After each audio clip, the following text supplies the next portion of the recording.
Surat Cinta untuk Indonesia.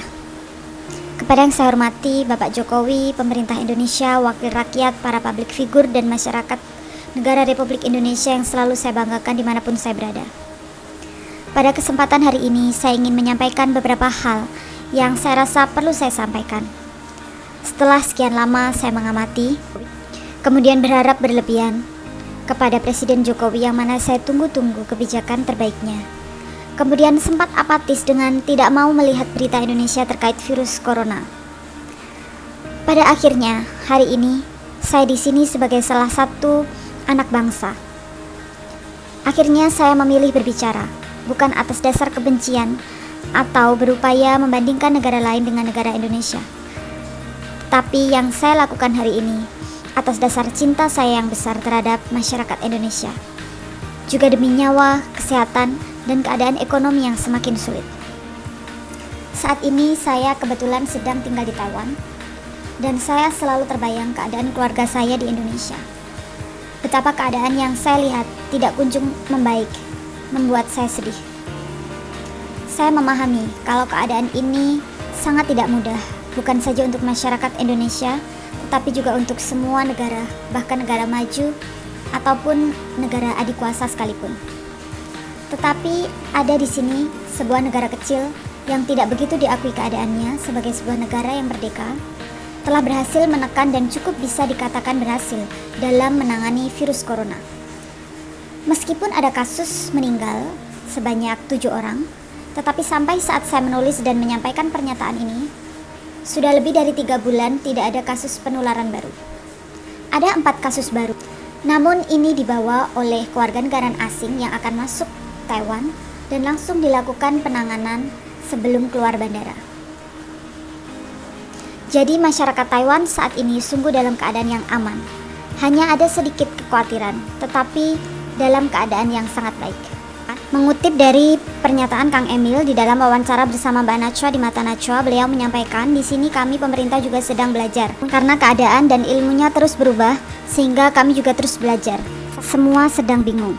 Oleh karena itu, saya rasa tidak ada salahnya bagi kita untuk berbagi pengalaman ataupun memberikan masukan atau kritikan kepada berbagai pihak.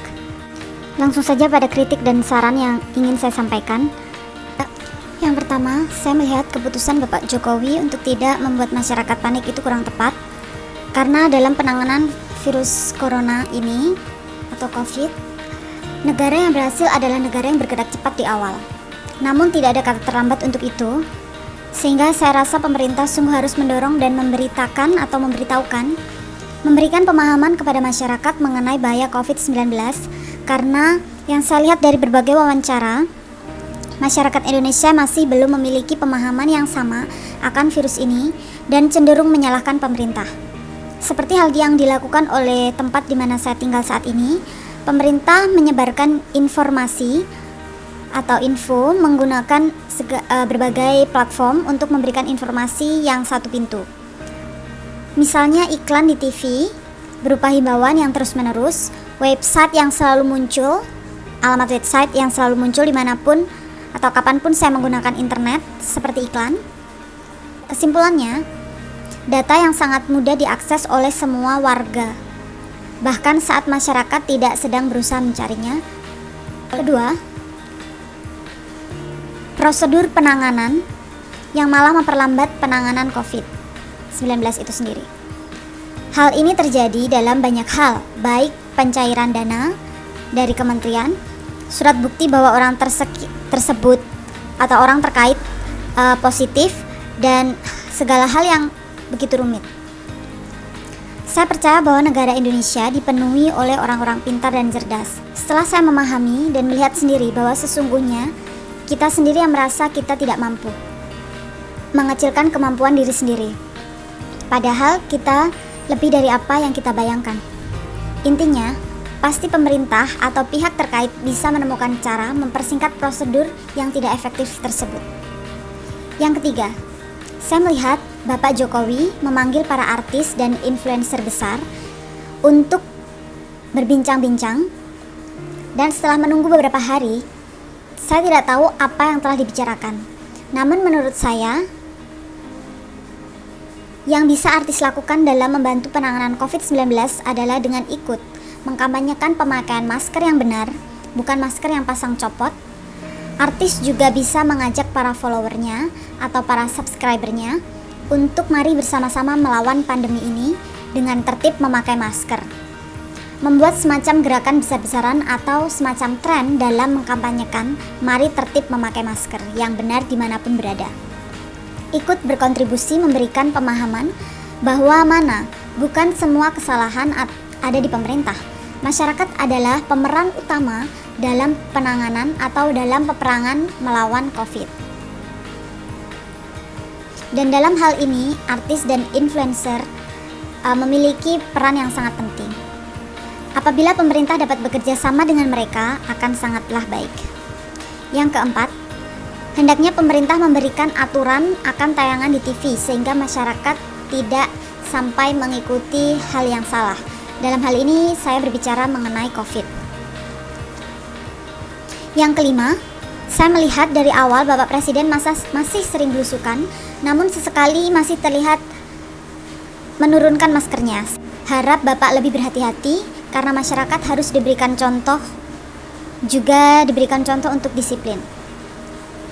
Karena saya beranggapan, berapapun dana yang digelontorkan dan kebijakan apapun yang diambil, tanpa adanya rasa disiplin dan rasa memiliki tanggung jawab bersama melawan pandemi tersebut secara bersama-sama, maka hal ini akan menjadi sia-sia atau akan sangat sulit.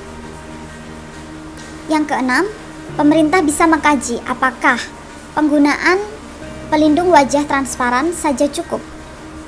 Kemudian hasilnya bisa diinfokan kepada masyarakat dengan berbagai platform, juga bisa bekerja sama dengan semua pihak untuk menyebar. Karena dari yang saya tahu, COVID-19 bisa menular lewat udara. Sehingga tidak ada gunanya hanya dengan menggunakan pelindung wajah tanpa masker. Pemerintah juga harusnya terus berupaya mendorong pengkampanyean pemakaian masker secara benar, karena virus yang menempel di masker tidak akan hilang atau mati dalam beberapa detik, dan tangan kita tidak perlu menyentuh bagian luar dari masker. Yang ketujuh, kepada para artis dan influencer yang memiliki banyak subscriber dan follower, saya sangat menyayangkan kurang adanya rasa tanggung jawab pada masyarakat dengan menayangkan tayangan kolaborasi atau collab atau pertemuan dengan artis atau orang lain tanpa pelindung apapun. Apabila rasa tanggung jawab ini ada, pastinya akan sangat membantu dan berkontribusi dalam menyelamatkan nyawa orang Indonesia. Yang kedelapan, kepada masyarakat Indonesia, saya mengerti segalanya sangatlah tidak mudah, tetapi marilah kita tertib memakai masker. Jangan pasang copot maskernya karena kita harus segera bangkit dari keterpurukan ini. Dan satu-satunya yang bisa kita lakukan adalah memeranginya sekarang, secara bersama-sama. Kita pasti akan bisa menghadapi dan menyudahi kesulitan ini. Segalanya sudah terbengkalai begitu lama, belum waktunya menyerah, belum waktunya main-main dan tidak peduli kepada nyawa. Kalau judi itu dosa, saya rasa ini adalah semacam judi nyawa, di mana juga dosa dan bahkan pembunuhan.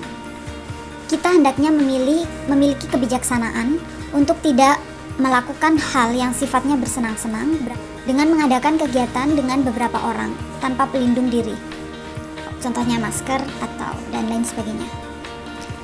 Belum ada yang benar-benar tahu apa efek sampingnya setelah sembuh sekalipun, karena semua masih sangat baru dan belum ada yang pasti. Maka dari itu, bukankah lebih baik berjaga-jaga daripada menyesal di belakang? Itulah 8 poin yang ingin saya sampaikan dan telah saya sampaikan. Secara terbuka saya mengungkapkan rasa sedih saya karena betapa banyak nyawa berharga masyarakat Indonesia yang melayang. Sekolah yang tutup sangat mengganggu kegiatan belajar para pelajar Indonesia dan ekonomi yang sulit. Oleh karena itu, saya rasa pemerintah perlu sekali melakukan pendekatan-pendekatan yang berbeda yang mungkin akan lebih efektif. Lalu diingat, semakin kita saling berpisah, semakin pemerintah bekerja sendiri, fokus hanya pada hal penanganan. Setelah orang terkena, maka kesulitan ini akan berlangsung lebih lama. Sementara kita harus berjuang demi anak-anak yang harus memiliki masa depannya, belajar dengan normal kembali. Para wisudawan yang ingin mencari pekerjaan seperti para wisudawan pada umumnya, para pekerja harian ataupun non harian yang tidak makan kalau tidak bekerja. Dan begitu banyak orang yang kehilangan pekerjaan, begitu banyak perusahaan yang bangkrut dan hampir bangkrut. Keadaan ini tidak bisa kita diamkan terus berjalan. Pemerintah juga harus fokus pada pencegahan, karena kenapa saya menekankan pada pemakaian masker? Karena inilah hal efektif yang biayanya sangat murah. Mungkin keuangan pemerintah Indonesia akan sangat berat kalau harus memberikan fasilitas atau membiayai semua keperluan ini secara terus-menerus. Oleh karena itu, kita harus berusaha untuk menghentikannya. Dari yang saya lihat, antar kementerian juga sudah mulai menyumbangkan anggaran dan memangkas anggaran kementeriannya sendiri untuk penanganan COVID. Juga masyarakat Indonesia juga saling menyumbang satu sama lain dalam berbagai cara, baik antar masyarakat maupun untuk pejuang medis. Ini sangat baik, namun saya mengingatkan ada hal yang bisa kita lakukan untuk upaya penghentian dari akarnya. Saya rakyat Indonesia tahu betul kalau sangat susah untuk tertib, tetapi tidak ada cara lain. Itu juga yang saya lihat sebagai kunci utama keberhasilan negara Taiwan dalam menangani virus corona. Masyarakat tergolong tertib dan tidak mau sakit. Saya rasa hanya ini saja yang bisa saya sampaikan saat ini. Saya rasa kita bersama harus memiliki moral atau rasa tanggung jawab bersama dalam penanganan virus corona ini, baik masyarakatnya itu sendiri dengan memperdulikan masyarakat lain atau orang lain, nyawa orang lain, juga public figure, pemerintah, dan semua pihak. Kita harus bersama-sama dalam melawan virus ini. Jangan bekerja secara sendiri-sendiri. Dan hanya itu saja yang bisa saya sampaikan. Saya mohon maaf kepada semua pihak apabila hal yang saya sampaikan ini tidak berkenan di hati. Mungkin terlalu keras atau banyak kekurangan dan kesalahan ketik atau ejaan atau kata yang tidak atur. Saya sungguh ingin melihat Indonesia bisa tersenyum kembali. Semoga Anda sekalian dalam keadaan sehat dan masih bisa bahagia. Mari kita bersama-sama menghidupkan harapan ini.